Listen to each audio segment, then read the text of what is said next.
Moving right along, it's now my pleasure to introduce Ms. Melinda Reed, the Director of Resilient Systems in the Office of the Undersecretary of Defense for Research and Engineering, Office of Strategic Technology Protection and Exploitation. Her responsibilities include overseeing department initiatives in secure cyber resilient engineering, program protection, hardware, software, and system assurance, supply chain risk management, design for exportability, anti-tamper, and controlled technical information. Ms. Reed is the recipient of the Undersecretary of Defense AT&L Award for Excellence and Assistant Secretary of the Navy RD&A Acquisition Excellence Award. Today, Ms. Reed is providing a presentation on standardization for the engineering of secure cyber resilient weapon systems. Ms. Reed, please.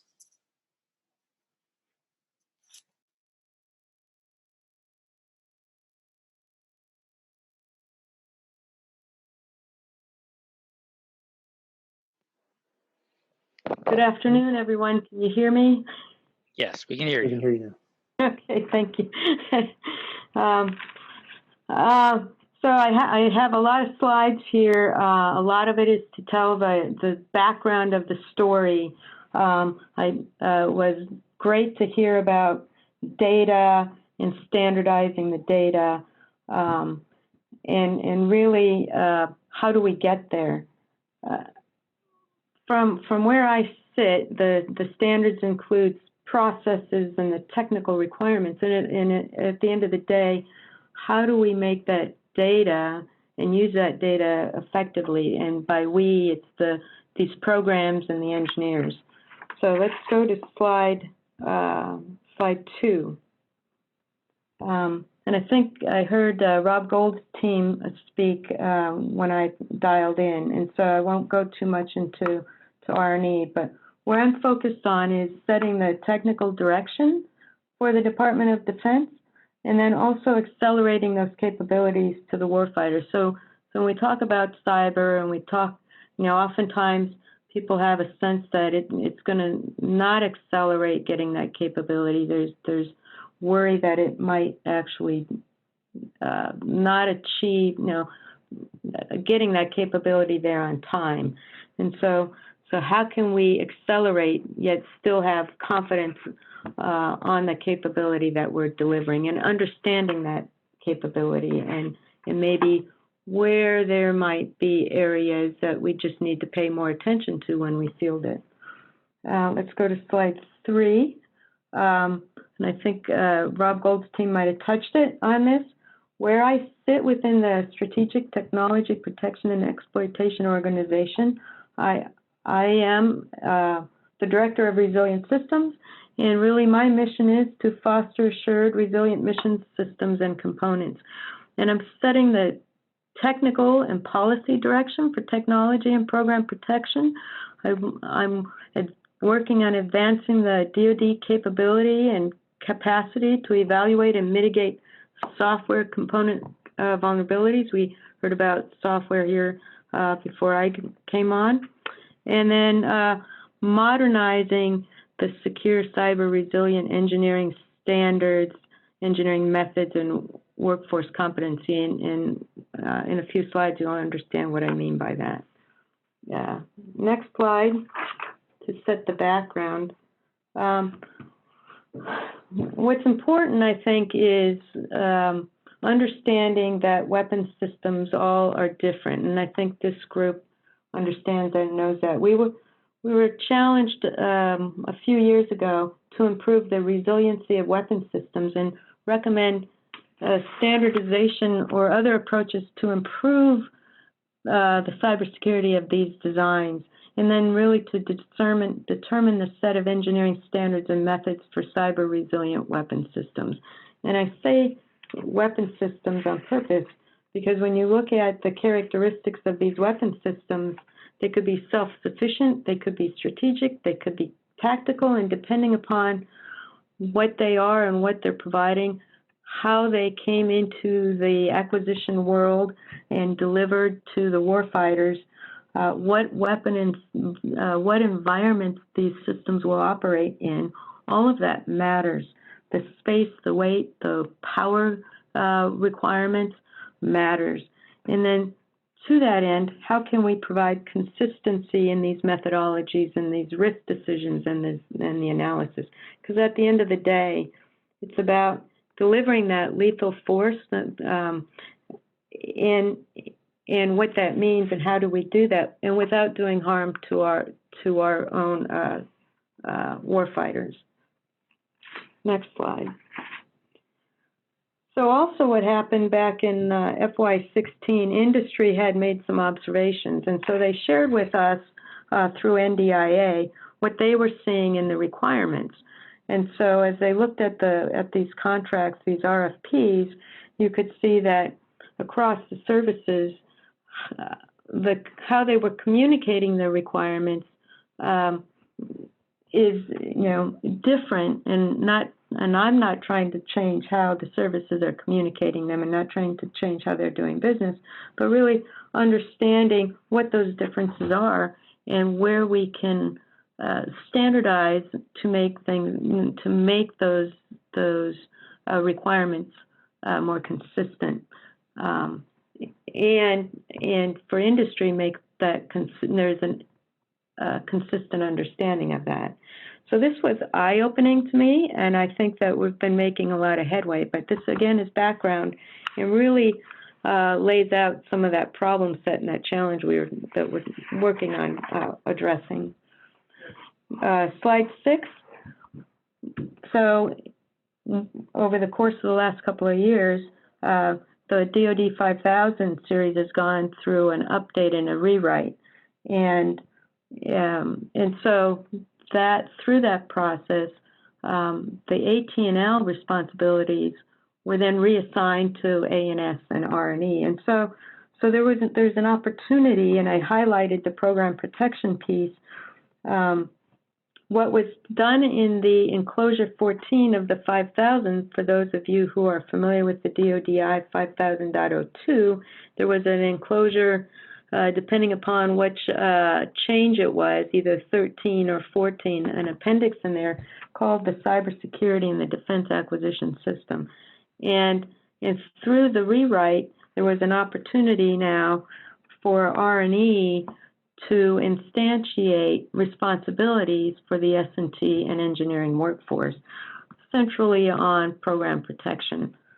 So I'm highlighting that because on the next slide, we then issued DoDI 5000.83, technology and program protection to maintain that technological advantage.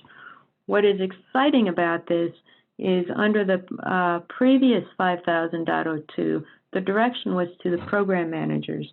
This issuance now speaks to and provides responsibilities and procedures to the S&T managers and the engineering workforce on what their role and responsibility is with regard to technology and program protection.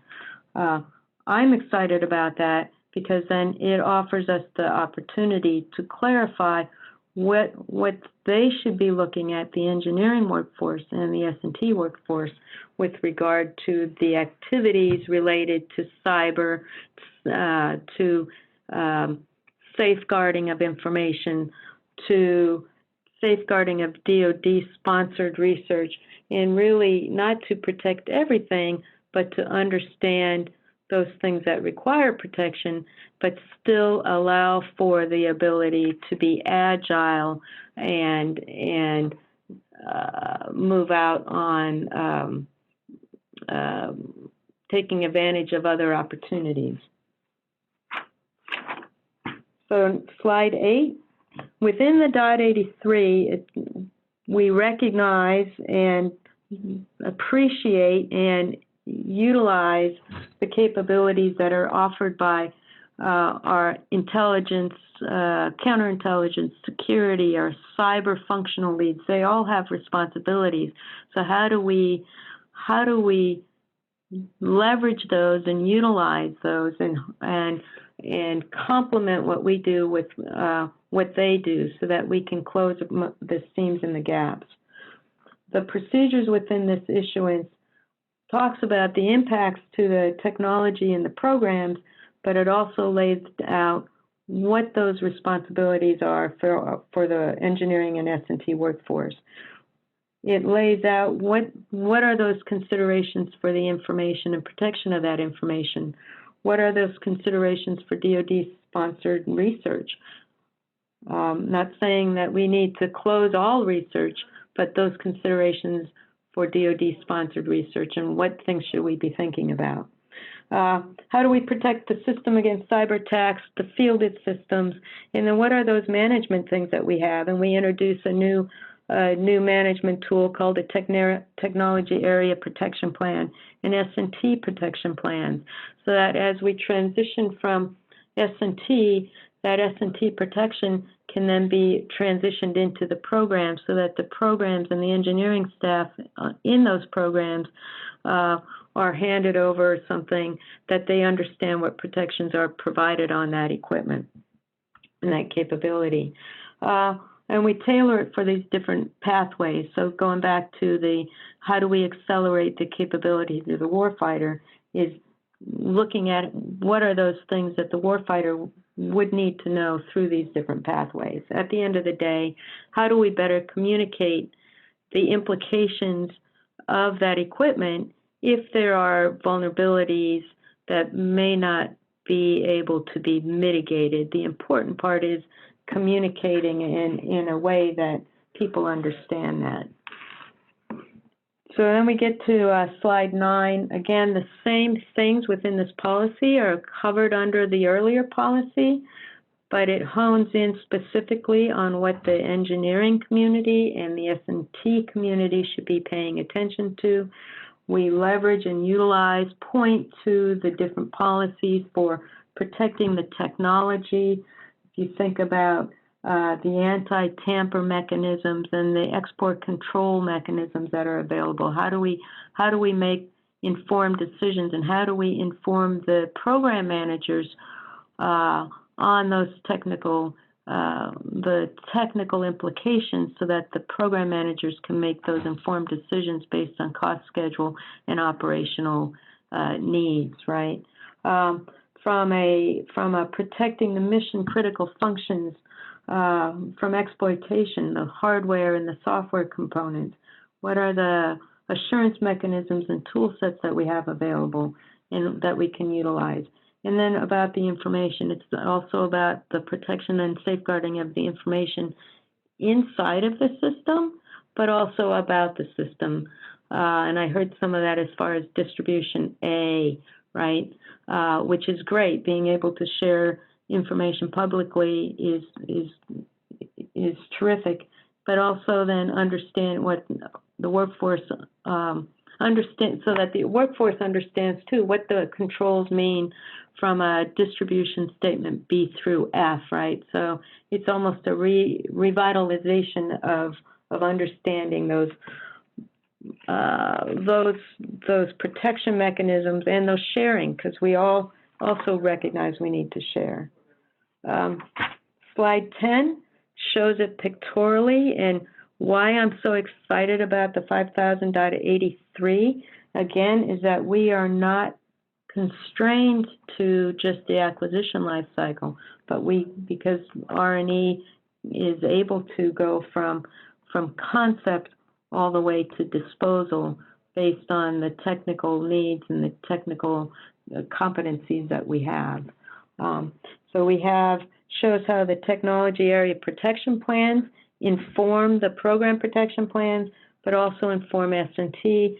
The technology area protection plans are focused on the modernization priorities. So there's a team within R&E that is working through and building these technology area protection plans around these different modernization priorities so that those things that are still concept can come in and form both S&T and programs that might be utilizing those different areas of capability. All right, so then we get to slide 11. Within that policy, it talks about designing for cyber threat environments. And I think going back to the story, What is it? What are those requirements that we need to think about as we're decomposing those systems? And what are those, getting back to those standards, what are those standards? And so as part of doing that design, we need to understand the access across the system and the system resources. So if you were to talk about a ship as an example, the access areas could be at the entry of the base. It could be at the entry of the gate. It could be the entry to the ship. It could be entry in the spaces on the ship. And so all of those things matter. And managing that and how you manage that might require different activities in different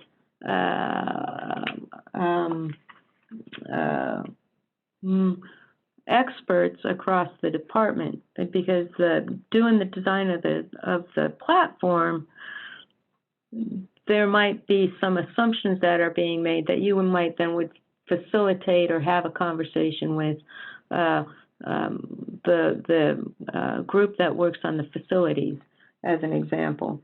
So when you get into the system, is it structured to protect and preserve system functions? So then which system functions really matter and which ones are you going to care about? Maintain that priority system. As an example, my router went down this morning. And so to me, that was probably really important because I have a couple of kids who are still doing distance learning. So may not be for my house, it's a critical function. And so understanding, geez, how do we maintain that? What do we need to do to restart it? I don't have a duplicate router. So those things, just thinking through that from an engineering lens becomes important when you start thinking of a system. And then configuration management is always important, and then minimizing the exposure to these vulnerabilities and doing that through design choices and component choices. So design considerations are critical. And I'll step through now, how do we, from a system requirements perspective, how do we think about that? So let's go to slide 12. So at the end of the day, the requirements come from the operational community and what is their operational need. And as we decompose those requirements from the operational standpoint, we have to think of, look at that system. What are the regulatory, statutory, certification, policy requirements? We heard on some of that a little bit earlier. And assurance. What's the structure of that system? What's the architecture? What's the interfaces? Interface controlled documents are really important. The interconnections are really important. And understanding who you're interfacing to, why you're interfacing to those other systems. Are there security implications? Will the security tools constrain the data passing through? And then do you need to think about where else you can put that security? What are those scenarios? We often, when we think about adversary, even our weather can be an adversary factor. So we know how to handle that. Think of C-State 4. We design for weather adversities all the time. High temperature environments is something else we consider if it's a system that's going to be in a high stress environment. So how we think about adversarial threat should be consistent with how we think about all of these other types of adversarial conditions that we think about when we do design. And then the system function and the interfaces, which touched on a little bit earlier. What are those vulnerabilities within those system interfaces, and how do we manage and mitigate that? Next slide, 13. What I want to show here is how the security controls inform the engineering requirements, right? And so that's why this is here. The security controls should be an informing aspect into how we do these requirements. Slide 13 or 14. Again, this is another picture. The security controls aren't going to replace the requirements. They're really going to be an informing. From an engineering perspective, how can we educate and train our workforce to understand how to utilize those controls and how to appropriately use them to inform the security requirements and the requirements within that system, given the space, weight, power constraints, and environmental conditions these systems undergo when they're out in the field. Slide 15. again, lays out using the engineering mechanisms and derivatives is how these then flow down through the prime contractor stack or through that high-level government specification, and then break down as the prime contractor works through this and then parses that out to the subcontractors that they have and the expertise that they have. So there's mechanisms within here that can be utilized to better understand and inform decisions that are being made from a technical risk and implication perspective. I think it's important to understand the engineering tools and mechanisms that we have and how we can utilize them to better inform those decisions. All right, slide 16, laying out that program protection planning isn't just about the program protection plan itself, but as the government community develops a FAR-based contract, as an example, all of these things play into and add up into the program protection security activities that surround the program. There's acquisition clauses that go into the contract, what we write in the statement of work, the GFI, we step through the performance specification. There's government furnished information, which goes back to that data. What data is important? And as an example of that, the contractor's program protection implementation plan as an example. What is that data that's being delivered? And through all of that, my goal really is to increase that consistency and repeatability of all of these things so that we can improve those expectations across government, industry, academia. So slide 17 shows, again, who's responsible, how these things are laid out within the contract, and highlighting, again, the data deliverables, because that's one of the standards that I'm focused on right now on how we can improve that so that the communication is consistent and the expectation is consistent.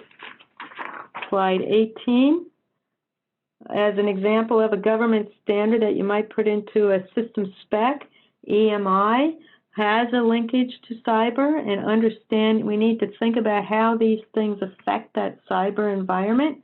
And then are these things, if you look at it, the platforms matter, and what's really important, and I think everybody here understands that, is there are differences. They're not equal to each other. Each one of these systems are different. So then the considerations for cyber need to take that into account. Slide 19, again, highlights the differences between the different types of systems, and my partners through all of this is the intelligence, the counterintelligence, the security, the cyber community, the acquisition regulation community, and while we understand this, we also, where I sit, I speak to many different other functional activities, and sharing how these breakdown structures are different helps my organization communicate the challenges that we face in incorporating and addressing the requirements within for system security engineering, because they're all different and it all matters. Slide 21. So then we get to the data deliverables, and so I'm showing here as an example that DID becomes really, really important. And having consistency in those DIDs, I can't stress enough how important it is, particularly in this area, because going back to the data, how can we have data that can be used across multiple functionals so that the programs and the engineers aren't asking for the same data different ways to suit different functionals. So that's something that I'm striving to figure out, to see how we can utilize the same data or understand what data we need for that space, and can it be can we use for software as an example, is there a software data item description where we can include the software assurance needs that are data needs? And so we've been exploring that. Slide 22, what was really insightful is the fact that there really are 3 different data item deliverables for program protection implementation. And what is great is that everybody's asking for a PPIP DID.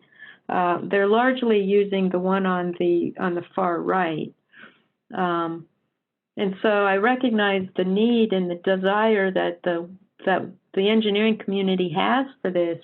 And now it's how do we my next step is updating this so that it's consistent with the expectations of the policy and the expectations of the needs to understand and inform the decisions that need to be made. Because I do recognize and appreciate that these need to be tailored as well to suit the different domains and the needs of those programs. Slide 23, again, just highlights why these DIDs are so important, because the programs are directed to use data item descriptions within the contract data requirements list of the solicitations and the contracts. So getting that piece standardized to where we need it to be today would be a huge outcome and a huge accomplishment, because then that deliverable would truly provide what is necessary to make those informed decisions, at least from the program and the engineering community, because there are design trades that need to be made. Slide 24, I have a secure cyber resilience engineering standardization area, and underneath that is the PPIP DID. This is an opportunity where having this area, we are able to look at and inform and help make consistent the data elements and the standards of, that are around this particular area.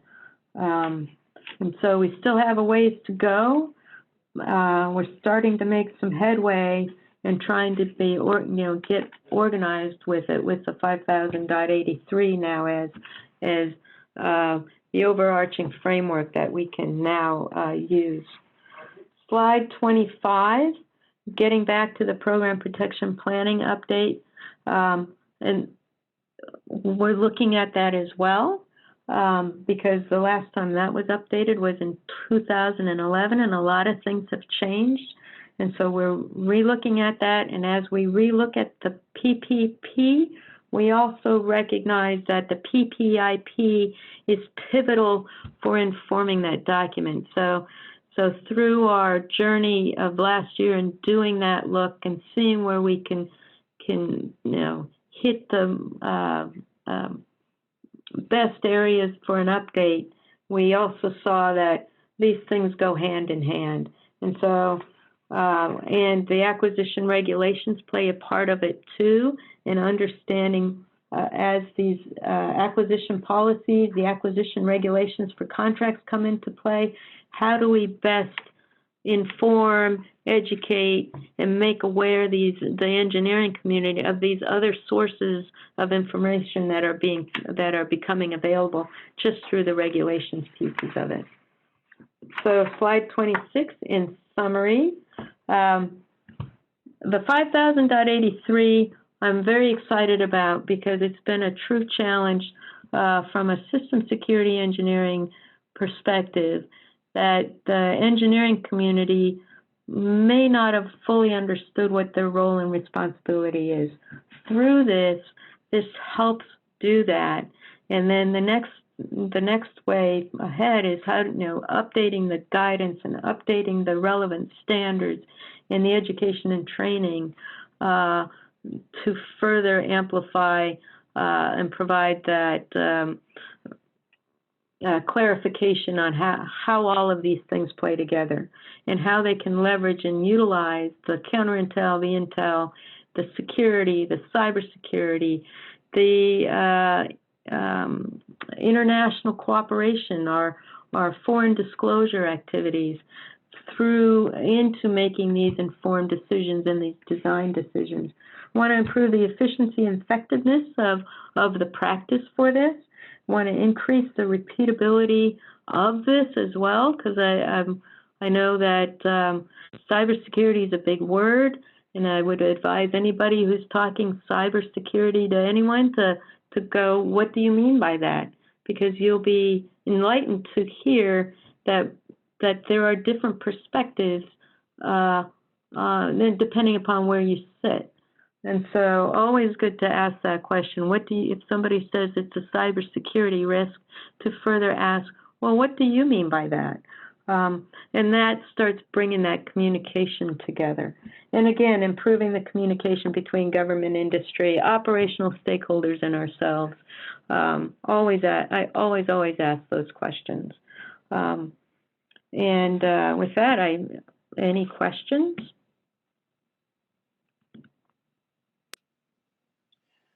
Thank you, Melinda. We do have time for a question or two. Chris, do you have any questions? No, I don't have any questions. Let me just double check the email. No, I'm not seeing any questions. Thank you. All right. Well, thank you for the thorough description of the work with engineering.